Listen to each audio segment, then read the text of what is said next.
Now we're back to talk about part 2 of step 3 in developing your online marketing strategy. So the first part of this step was developing your content mix for that content calendar. So now that we know all the online marketing tools that you are using, all of your events, promotions, seasonal elements that are going on in your store or online, and you've gone through and made categories of the content that you want to post about as part of your online marketing strategy.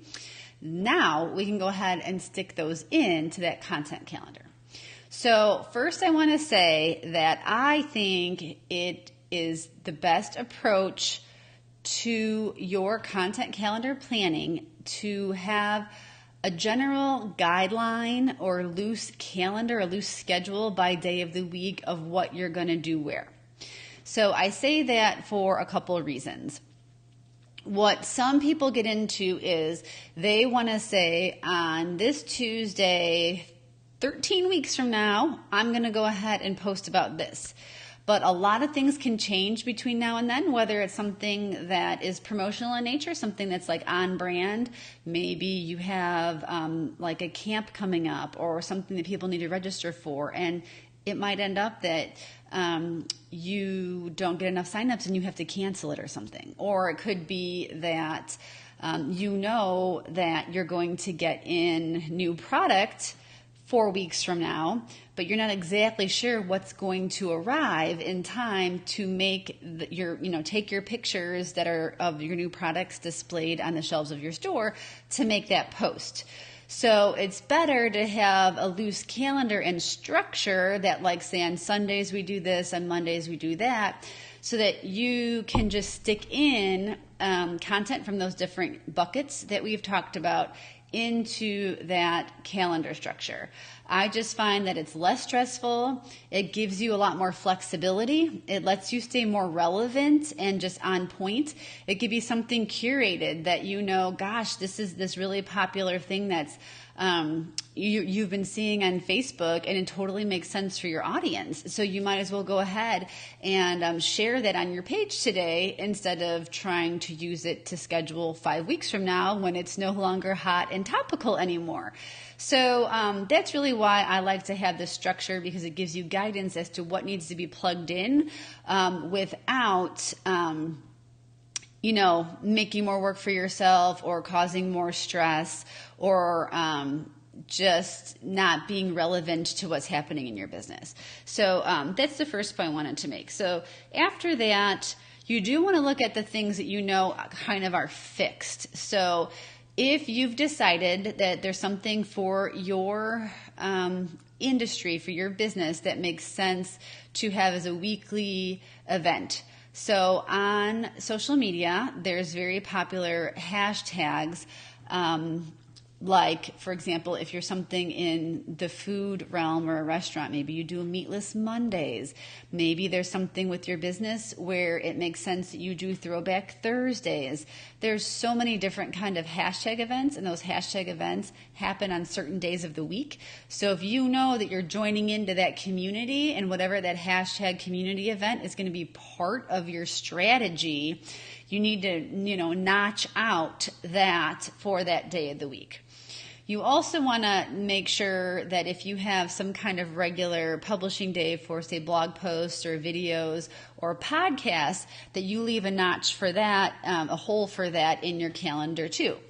Now, depending on the size of your business, the amount of time you have to dedicate to your online marketing, just the amount of content that you have, it can vary greatly over how many posts per day that you do. So some people might just say, hey, I'm going to only put up 3 or 4 posts per week on Facebook, or others try to post 3 times a day. So there's going to be some variability in that. So the number of times a day you post, that's a completely different topic, but you can still utilize this content calendar structure for in that case too.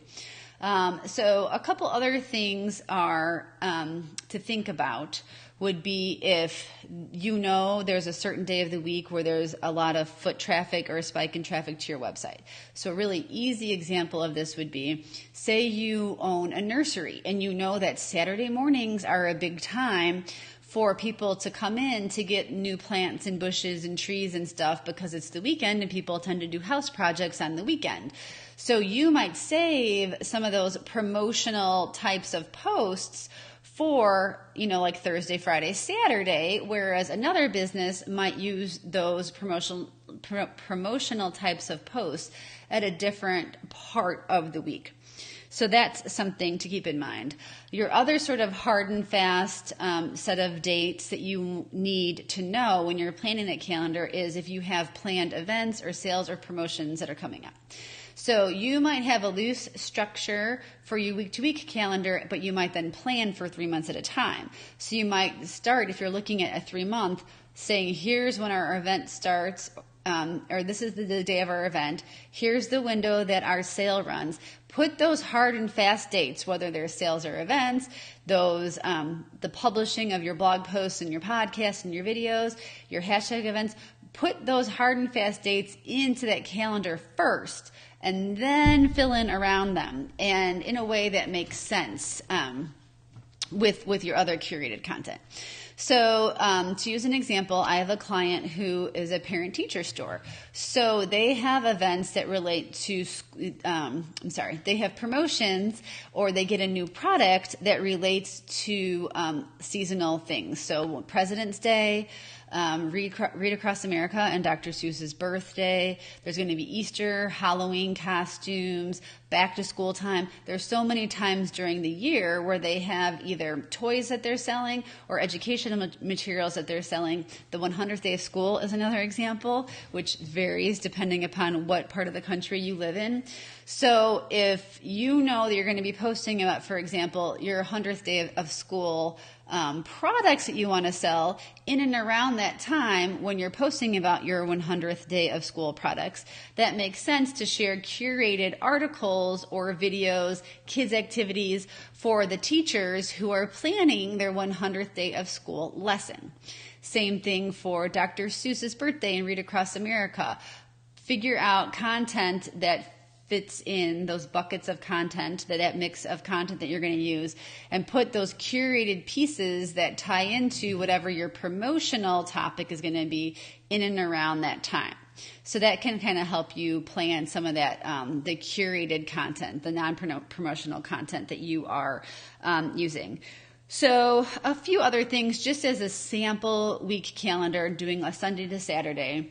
Let's say that every Sunday night you send out your email newsletter because your newsletter is part of your online marketing mix. So that could be a Sunday night thing because maybe you realize that people have really high open rate, when they're sitting on the sofa or they're sitting in bed getting ready for the new week at work. Let's say you publish your new podcast episode every Monday morning. Well, that's going to be your big post on Monday then because it's your brand new podcast episode that is now live. So Tuesday, that could then jump to something that is a curated, something non-promotional. And maybe you say you have 5 buckets of content. You're going to grab something from bucket 1 or bucket 3 that goes on Tuesday.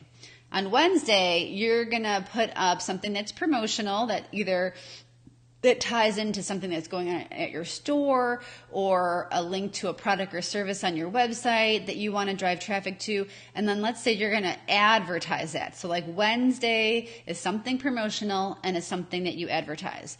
Then Thursday goes back to then buckets 2 and buckets 4. So it's more curated content, but it's still relevant and complementary, but it's not the same kind of content as what you did on Tuesday. Then let's say Friday is bucket 5, and maybe bucket 5 tends to be more fun content because you feel like people tend to be more fun and looking for more fun information on Friday because people generally tend to waste more time at work on Fridays because they're eager for the weekend to start. And then Saturday maybe is a big shopping day where people come through your stores, it's your storefront. So Saturday can be another promotional post. So that is just one example of a week-long content calendar and one way to approach plugging in the different things that you need to for your content mix. The big thing there is you just, generally shy away from doing the same kind of post multiple days in a row. Whether it's just the nature of the post, like people might not want to see 3 quote images in a row, or people don't want to see 3 days straight of you saying, here's another new product, and here's another new product, and here's another new product that I have. So you do want to have some variation day to day, so that people just aren't constantly seeing the same things. So hopefully that gives you at least some guidance in planning your content calendar now that you know what content you're creating, what platforms you're using, and what your mix of content is. Now you can get everything plugged in and get one step closer to hit the ground running with your new strategy. Thank you.